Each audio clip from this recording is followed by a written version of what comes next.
everybody, it's Uzo from Uzo's Food Labs, and I'm here with another handy dandy kitchen tip for you.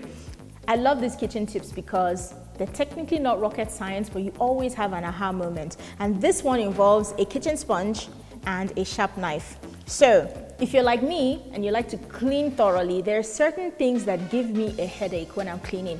So things like the fan, the cover of the fan that has all of those strips, and then the oven racks. It really can be difficult trying to clean them with like a regular sponge. So we're going to take a regular sponge and turn it into a special sponge. So with a very sharp knife, sponge, you want to slice through your sponge,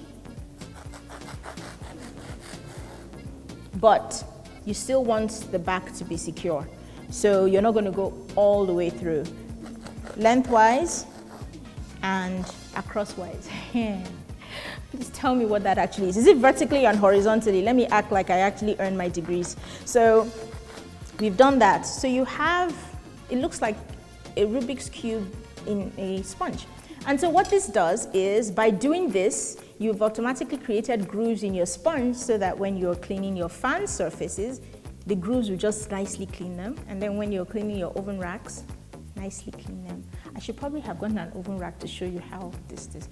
But I didn't think about it, but you get the idea. So very, very simple. Just have one of these sponges when you're doing all of those nasty type tasks. Rinse it off and keep it until next time you have to do it again. And you don't have to worry about buying any special tools or little brushes and all sorts of things that are advertised to take your money.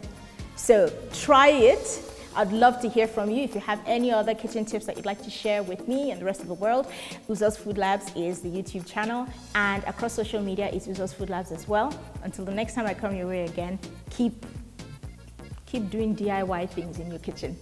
Take care.